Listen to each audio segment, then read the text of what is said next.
Hello everyone, welcome to my channel. सर्दियों के मौसम में पत्तेदार सब्जियां खाने का मजा ही अलग होता है और इनका स्वाद तब और भी ज्यादा बढ़ जाता है जब हम इन्हें खुद अपने हाथों से घर पर केमिकल फ्री तरीके से उगाते हैं।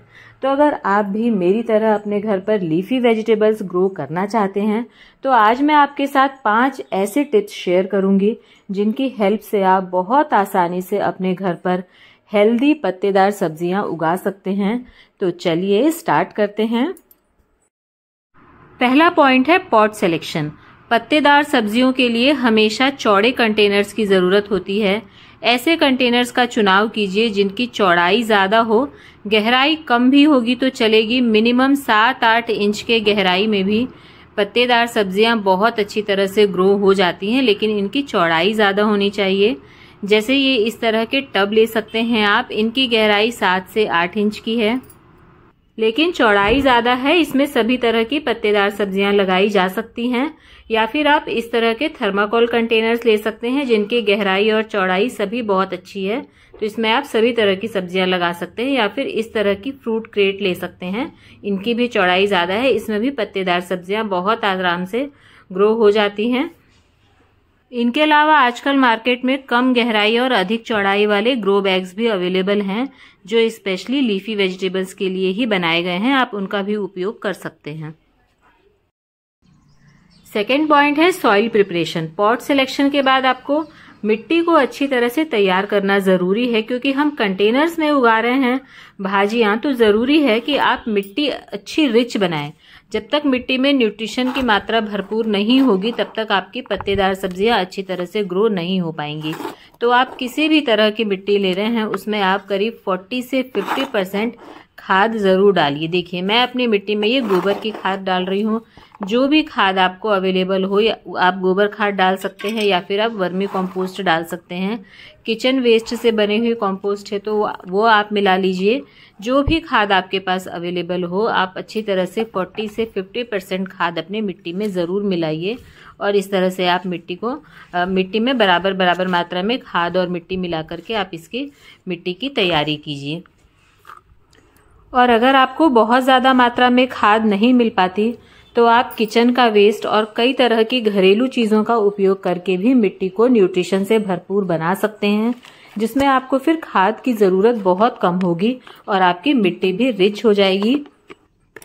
इन चीज़ों का उपयोग मिट्टी में किस तरह से किया जाता है इससे रिलेटेड मैंने कई सारे वीडियोस अपने चैनल पर डाले हुए हैं, उसमें आपको सारी डिटेल जानकारी मिल जाएगी, तो आप मेरे चैनल पर जाकर के देख सकते हैं।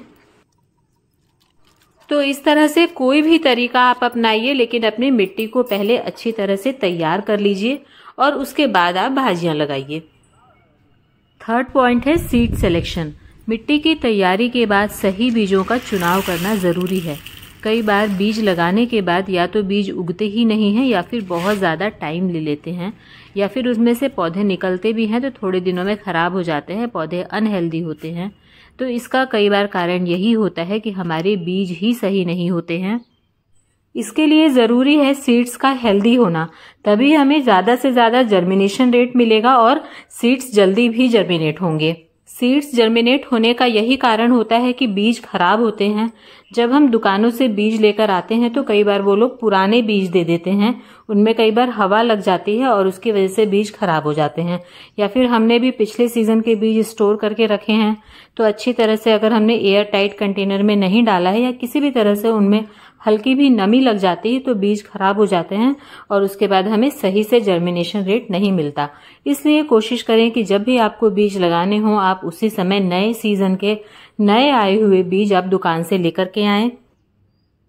मेक श्योर करें कि बीज उसी सीजन के होने चाहिए, उनमें बीजों के खराब होने की संभावना बहुत ही कम होती है। और कंटेनर गार्डनिंग के लिए हमेशा हाइब्रिड सीड्स लेने की कोशिश करें, इनके पौधे बहुत तेजी से बढ़ते हैं। तो इस तरह से आप हमेशा नया सीजन का नया बीज लें और हाइब्रिड बीज लें, इसमें आपको हमेशा ही अच्छे रिजल्ट मिलेंगे। फोर्थ पॉइंट है सीड सोइंग। हेल्दी सीड्स का चुनाव करने के बाद सीड्स लगाने का तरीका भी सही होना चाहिए। कई बार गलत तरीके से सीड्स लगा देने की वजह से भी उनका जर्मिनेशन ठीक तरह से नहीं हो पाता है। जब भी हम बीज लगाएं इस बात का ध्यान रखें कि बीज की जितनी मोटाई है उसकी डबल मोटाई की मिट्टी की लेयर हमें बीजों के ऊपर डालनी है। बहुत ज़्यादा मोटी लेयर डालने के बाद भी ऐसा होता है कि बीज अच्छी तरह से अंकुरित नहीं हो पाता है, क्योंकि छोटे छोटे बीज होते हैं और मिट्टी की लेयर हमने ज़्यादा ऊपर मोटी डाल दी, तो उसकी वजह से बीज अंदर ही अंदर अंकुरित होता है और अंदर ही अंदर मर जाता है, वो मिट्टी से बाहर आ ही नहीं पाता है। तो हमेशा आप इस बात का ध्यान रखें और बहुत ज़्यादा ऊपर ऊपर भी बीज को ना डालें। कई लोग सिर्फ मिट्टी में मिक्स कर देते हैं, उससे क्या होता है कि आधे बीज तो मिट्टी के ऊपर ही रह जाते हैं, जिन्हें पक्षी वगैरह चुग लेते हैं और उसकी वजह से भी वो अच्छी तरह से अंकुरित नहीं हो पाते हैं, आपका ठीक से पौधा नहीं बन पाता है। बीजों को मिट्टी के ऊपर डालने के बाद करीब आधा इंच मोटी मिट्टी की लेयर ऊपर डालें। करीब सभी बीजों के लिए आधा इंच मोटी लेयर बिल्कुल सही होती है, क्योंकि ज़्यादातर बीज छोटे ही होते हैं। और जब तक बीज अंकुरित होकर के बाहर नहीं आ पाता तब तक मिट्टी के ऊपर आप नमी बनाए रखें। बहुत ज़्यादा पानी भी नहीं देना है और बिल्कुल मिट्टी को ड्राई भी होने नहीं देना है, बस नमी बनी रहनी चाहिए, इससे बीज अच्छी तरह से आपका अंकुरित हो पाएगा। आप चाहें तो जब तक बीज अंकुरित नहीं होते इसे आप किसी कपड़े से या पॉलीथीन शीट से इस पॉट को कवर भी कर सकते हैं, जिससे थोड़ी सी गर्मी बनी रहती है अंदर। लेकिन जैसे ही आपको एक भी बीज अंकुरित होता हुआ दिखे आप तुरंत उस शीट को हटा दें। अब अगला और लास्ट पॉइंट है हाउ टू फर्टिलाइज। इन लीफी वेजिटेबल्स को फर्टिलाइजर कैसे देना है। तो देखिए, जब हमने सीड्स लगा दिए उसके बाद करीब 7 से 8 दिनों में ही आपको सारे बीज अंकुरित होते हुए दिखाई देंगे और लगभग 1-1.25 महीने में भाजियां बिल्कुल हार्वेस्टिंग के लिए रेडी हो जाती हैं। बहुत ज़्यादा टाइम नहीं लगता है।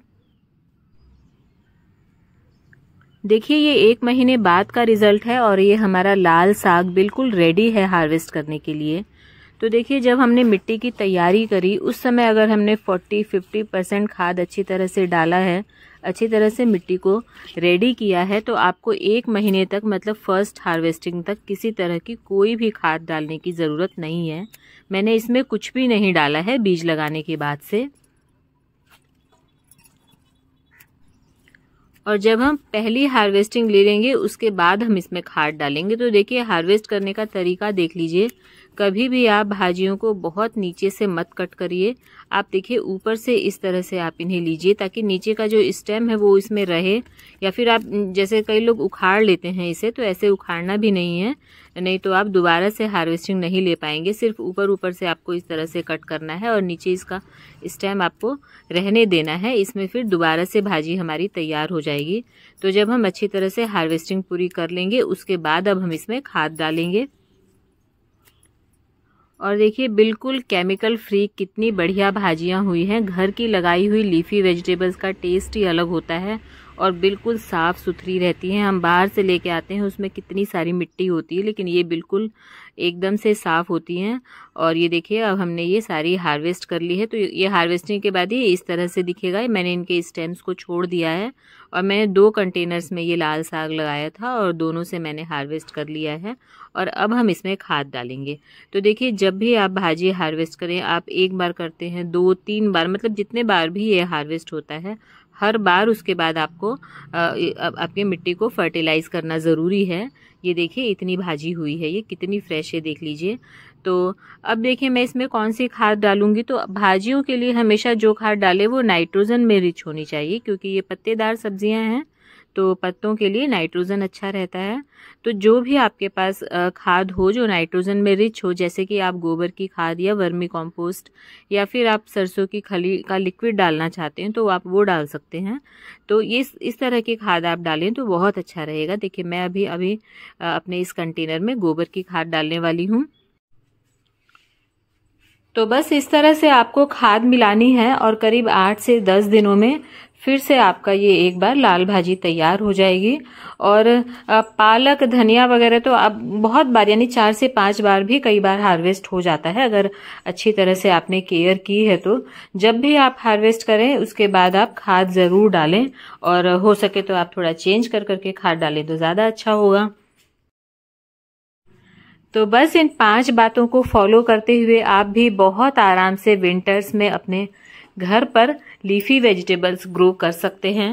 तो बस आज के लिए इतना ही। उम्मीद है वीडियो पसंद आई होगी। पसंद आए तो लाइक कीजिएगा, चैनल को सब्सक्राइब ज़रूर कर लीजिएगा। मिलते हैं नेक्स्ट वीडियो में। Thank you.